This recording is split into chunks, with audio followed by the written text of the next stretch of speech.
প্ৰভুৱে সকলোকে ভালে ৰাখে আৰু মানুহৰ সাংসাৰিক জীৱনবিলাক দাম্পত্য জীৱনবিলাক সৰগৌৰী বসতি হওক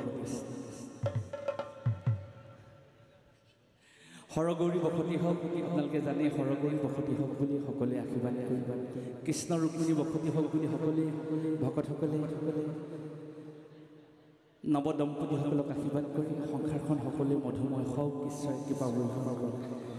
মহাদেৱ শিৱৰ সুখৰ সংসাৰ দুজন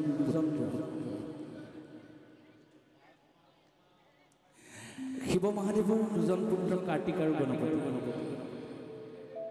দুইজন দেৱতা প্ৰভু মহাদেৱ শিৱ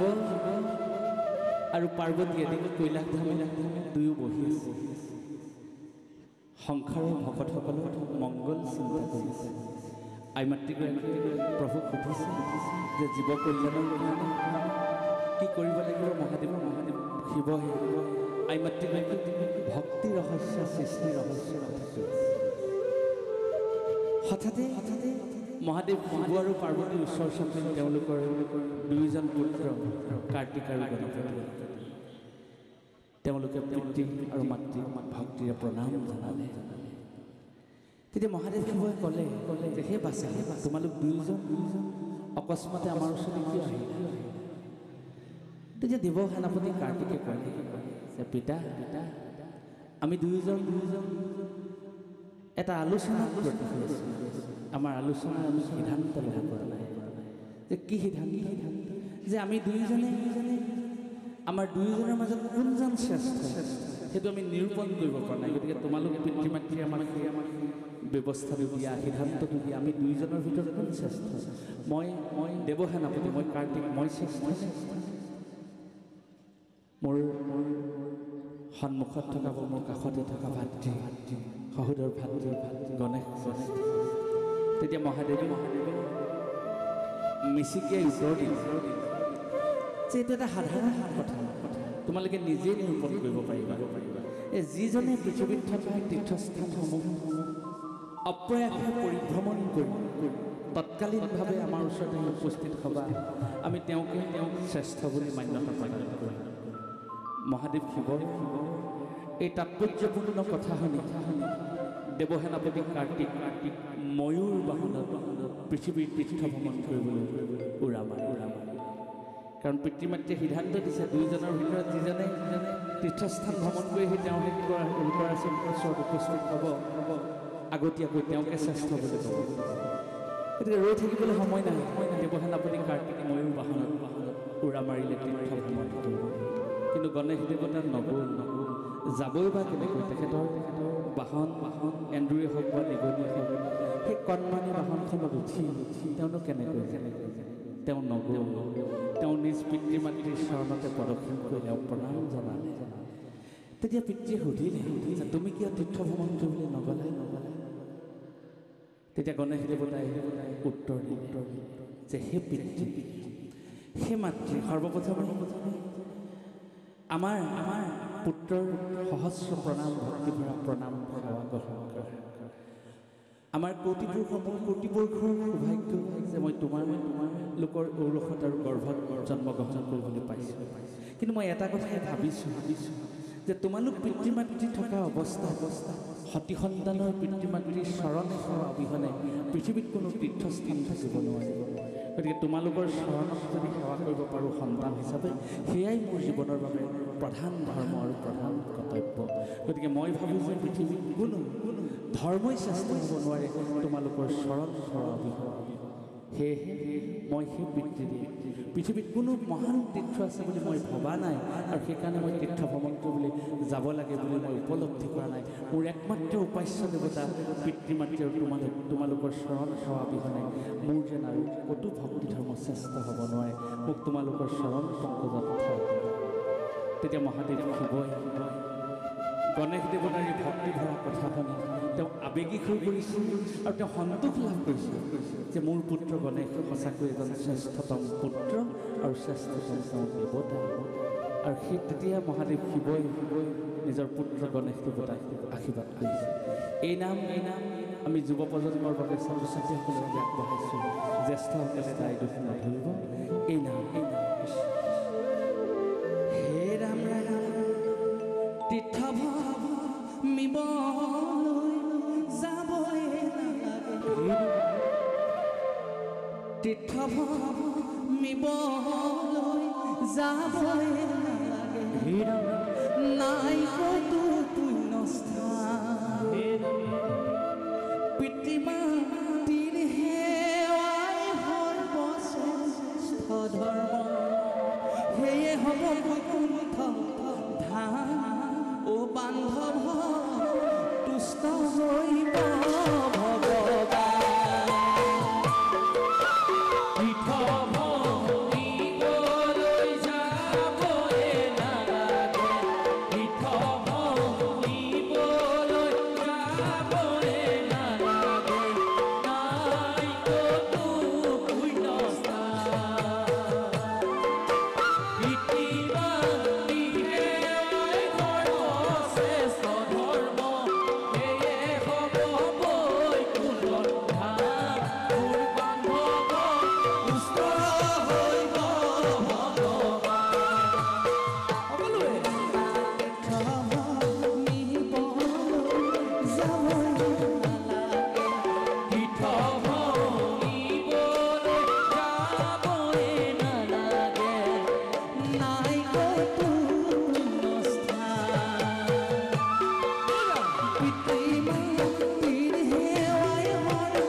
মহাপুৰুষ শ্ৰীমন্ত শংকৰদেৱ গুৰুজনাই ধন্যবাদ দিছে প্ৰথমতে ধন্যবাদ দিছে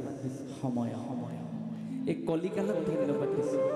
গুৰুজনে কৈছে ধন্য ধন্য কলিকাল এই কলিযুগটো অতিকে পবিত্ৰ ধন্য বুলি কৈছে তাতোতকৈ ধন্যবাদ দিছে ধন্য ধন্য ধন্য কলিকাল ধন্য নৰতনু ভাল কলিযুগত জন্ম হোৱা মানুহৰ দেহাবিলাক পৰম পবিত্ৰ বুলি কৈছে মানুহৰ ধন্যবাদ দিছে আকৌ কৈছে ধন্য ধন্য ভাৰতবৰ্ষ এই পুণ্যভূমি শ্ৰীৰাম জন্ম হোৱা মহাপুৰুষ শ্ৰীমন্ত শংকৰদেৱ জন্ম হোৱা পবিত্ৰ ভাৰতভূমি শ্ৰীকৃষ্ণ জন্ম হোৱা ভাৰতভূমিখনত ধন্য বুলি কৈছে সেইকাৰণে কোৱা হৈছে ধন্য ধন্য কলিকাল ধন্য নৰতনু ভাল ধন্য ধন্য ভাৰতবৰ্ষ আকৌ কোৱা হৈছে এই কলিযুগত আপোনালোকে জানে কৃষ্ণ নাম চৈতন্য কৰি জীৱই সম্প্ৰয়াসে গতি লাভ কৰিছে মহাপুৰুষ শংকৰদেৱে ইয়াৰ সিদ্ধান্ত দিছে বা ইয়াৰ বিধান দিছে আকৌ কোৱা হৈছে বোলে সত্যতা দ্বাপৰ সমস্ত জীৱক কলিত নৰজন্ম লাগে সত্য যুগত আপোনালোকে জানে ঈশ্বৰক লগ পাবলৈ ঈশ্বৰৰ সান্নিধ্য পাবলৈ জীৱই 100 বছৰ তপস্যা কৰিব লাগে ত্ৰেতা যুগত যজ্ঞ কৰিব লগা হয় দ্বাপৰ যুগত কৰিব লগা হয় পূজা হয় আৰু কলি যুগত ঈশ্বৰৰ সান্নিধ্য পাবলৈ জীৱই অতি ভক্তিভাৱেৰে মন শুদ্ধ কৰি ঈশ্বৰৰ নাম লৈ কৃষ্ণ বুলি চলি আত্মসন্তুষ্টি হৈ জীৱই গতি লাভ কৰে সেইকাৰণে জীৱবিলাকে কি কৰিছে কলি যুগত সেই প্ৰভু তুমি কলি যুগত নৰজন্ম দি আমাক তুমি ধন্য কৰিবা বুলি মহাপ্ৰভুৰ চৰণত প্ৰাৰ্থনা কৰিছে সেইকাৰণে কোৱা হৈছে সত্য বোলে সত্যতা দ্বাপৰ সমস্ত জীৱক কলিত নৰজন্ম লাগে কলিত নৰজন্ম লাগে কলিত নৰজন্ম আমি কাৰ কাৰণে পালোঁ পিতৃ মাতৃৰ বাবেই দেখিলা সংসাৰখন ভকতি কৰিব লাগে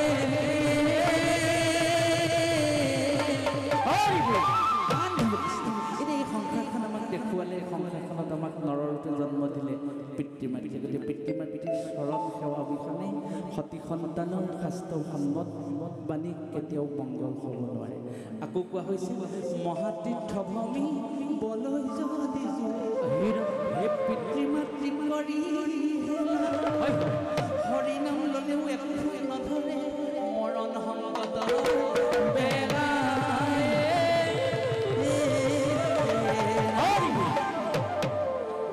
আৰু শ্ৰীকৃষ্ণ অৰ্জুনক কৈছে কি কৈছে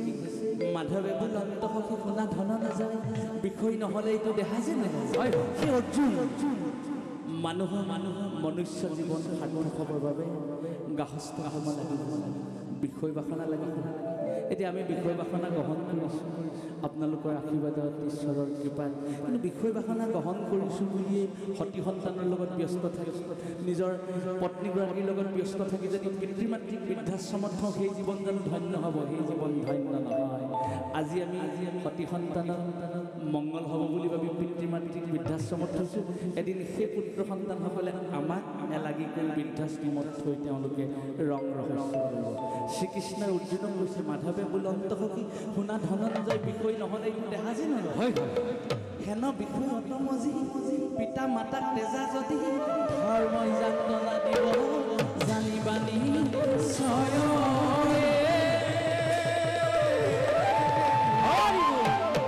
এহেৰা বান্ধৱ পিতা মাতা কৰিবা সেৱা হেৰা বান্ধৱ পিতা মাতা কৰিবা পিতা মাতা কৰিবা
সৃষ্টিৰ